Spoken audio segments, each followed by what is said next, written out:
लोग घर में रहते हैं। मैं अपने दायित्व और कर्तव्यों को जानता हूँ। मैं लगा उसी दिन से जबकि वो दुनिया के हर मुल्क में गए। उन्होंने एक ऊंचे साधक थे मेरे पिता। उसके बावजूद मुझे अच्छा लगा जब मुझे ये खबर मिली कि मोहम्मद साहब के विचारों को लेकर, उनकी कीर्ति को लेकर एक जलसे मधुबनी में भी, मैं अभी श्रीनगर के जलसे से आ रहा हूँ। हमारे मंच पे दूर दराज के सभी, चाहे किसी मदरसे से हो, किसी इदारा से हो, सभी मौलाना साहब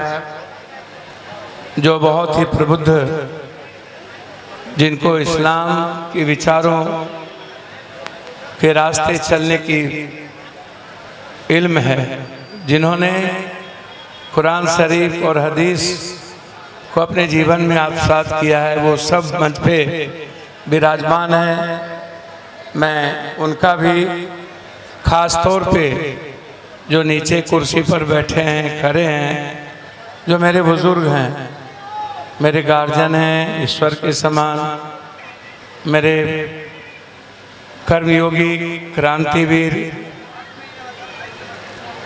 जो छात्र युवा साथी हैं, जिनसे बहुत उम्मीद है इंसानियत को, मानवता को, आने वाले पीढ़ी को, वो सब लोग यहाँ मौजूद हैं। मैं आप सबको दिल से, मैं आप सबका इस्तकबाल करता हूँ। आपको अल्लाह हमेशा खुश रखे, आप को जीने और मुस्कुराने का हमें अवसर मिले। जो कीर्ति,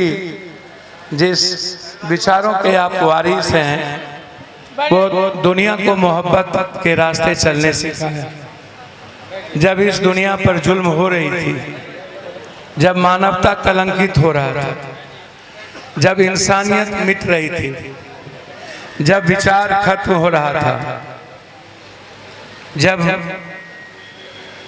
भाषा पर हमला था, जब संस्कृति पर हमले थे, जब तहजीब पर हमला था, जब मोहब्बत पे हमले थे, जब रंग पर हमला था, जब भारत के मुल्क के विचारों पर हमला था, तब कई विचारधारा इस दुनिया में आए। बौद्ध आए, इस्लाम आए, अलग अलग रास्ते से पटना जाने के रास्ते बने। सब लोग आज यहाँ हम लोग बैठे हैं उस विचारधारा को लेकर। मेरे साथ इस इलाके के वार्ड काउंसलर भी हैं, इस इलाके से हमारे साथ सांसद जनप्रतिनिधि हमारे मुखिया फिरोज बाबू भी हैं, प्रमुख निशी जी भी हैं, मंटू जी भी हैं, मुखिया बबलू भगत जी भी हैं, वैस खान जी भी हैं, जिला पार्षद संजय विश्वास जी भी हैं, निषाद साहब भी, बहुत सारे साथी, जनप्रतिनिधि, मुखिया जी, अलग अलग ब्लॉक के प्रमुख, सब लोग मेरे साथ। लेकिन जो आज हम जिस शख्सियत के बारे में, जो दुनिया में आए हमारे जीवन में, जिन्होंने जीने का एक रास्ता दिया, जब पूरी दुनिया पर जुल्म बढ़ी थी तो उस वक्त दो विचारधारे आए, एक बौद्ध की और दूसरी इस्लाम की। ये दोनों विचारधारा मानवीय मूल्यों के लिए, जिन्होंने वसुधैव कुटुंबकम का एक विचार दिया, जिन्होंने दूसरे धर्मों के विचारों के सम्मान, इंसानियत से प्रेम करने की एक रास्ते दिए, जिनका पूरा जीवन मोहब्बत का था, जिन्होंने संपूर्ण जो शोषण था समाज में ताकतवर लोगों का, विचारों का, एक वर्ग, एक समूह ऐसा था जिन्हें जीने के कोई रास्ते नहीं बचे थे, पानी पीने के लिए कोई रास्ता नहीं था, जिन्हें खाने के लिए कोई रास्ते नहीं थे, जिन्हें मंदिर में जाने की कोई रास्ते नहीं थे, जिन्हें पूजा करने की कोई जगह नहीं थी, जिन्हें फर्क किया गया था। जिन पे बेइंतहाई जुल्म की गई थी, तब एक तरफ जहां अपो दीपो भवा के एक विचार से बुद्ध ने संपूर्ण जीवन के विचारों को निर्माण में एक मोहब्बत के रास्ते दिए, वहीं से इस्लाम की एक विचारधारा ने, मोहम्मद साहब ने अपने जीवन को संपूर्ण विश्व के कल्याण के रास्ते, संपूर्ण मानवीय जीवन के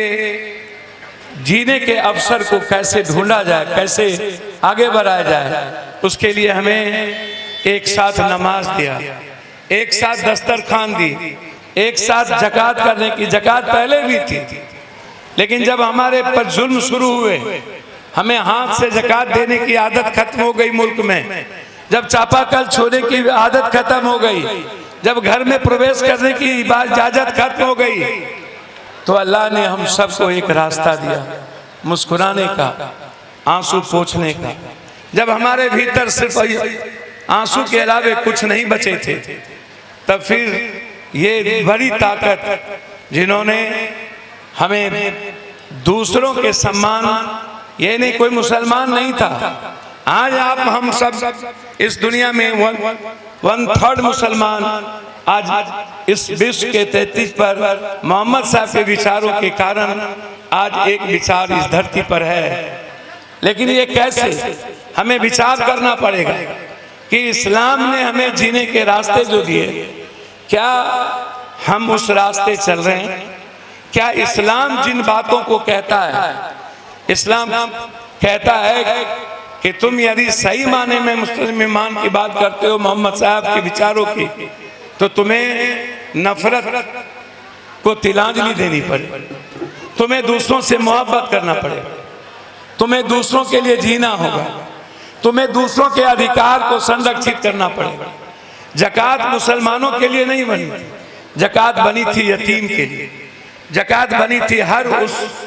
उस इंसान के लिए जो दुखी है, जो परेशान है, जिसको जीने और खाने के रास्ते बंद हो गए।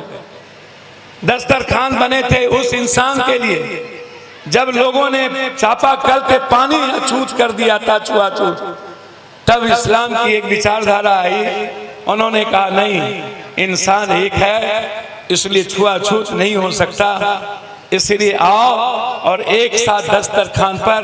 पूरी मुल्क, जहां हम वसुधैव की भाव से शिव, नानक, बुद्ध, कबीर, इस्लाम, उसके भाव से चलते हैं, आओ मेरे दस्तरखान। तो जब एक सरल रास्ता मिला मुल्क को, कोई बुद्ध को एडॉप्ट किया, किसी ने इस्लाम को एडॉप्ट, और आज उसी विचारधारा के कारण आज आप मुसलमान जोड़ते हैं। मुसलमान को इस्लाम को समझना हो, इस्लाम के लिए मोहम्मद साहब कुरान शरीफ में क्या लिखा है, हदीस में हमें क्या लिखा है। आप इस्लाम की बात करेंगे और आप दहेज लेंगे, तब हम में और आप में फर्क कर रहे हैं। आप इस्लाम की बात करेंगे और दारू को गुनाह भी नहीं करेंगे, तो हम में और आप में फर्क कर रहे हैं। आप इस्लाम की बात करेंगे और आडंबर करेंगे, हम में आप में फर्क कर रहे हैं। आप इस्लाम की बात करेंगे और हजरत हुसैन की कुर्बानी पर डीजे बजाएंगे, तो हम में और आप में फर्क कर रहे हैं। यदि आप मोहम्मद साहब के इस विचारधारा पर चलना चाहते हैं, और इतने हमारे अजीज मौलाना साहब लोग यहाँ बैठे हैं, मैं उनके सामने बहुत कुछ, मेरी हालात भी अच्छी नहीं है, मेरी तबीयत ठीक नहीं है, मैं, हमारे अनुज ने और साथियों ने जिद कर दिया, और फिर अफरोज जी हमारे सांसद प्रतिनिधि, हमारे जो लोकल जनप्रतिनिधि हैं, जब आकर सभी लोगों ने कहा वहाँ जाना है। मैं सिर्फ इतना कहूँगा, मेरी तबीयत गुनाह इसके लिए नहीं दे रही है, मुझे माँ से भी मिलने जाना है। मैं सिर्फ इतना कह के जाता हूँ कि भैया मुसलमान बनिए, लेकिन इस्लाम को अपनी जिंदगी में उतारने के बाद, भैया आप मुसलमान बनिए, लेकिन हदीस को पूरी जिंदगी अपने लाइफ में अनुशासित करने के बाद, यदि आप हदीस के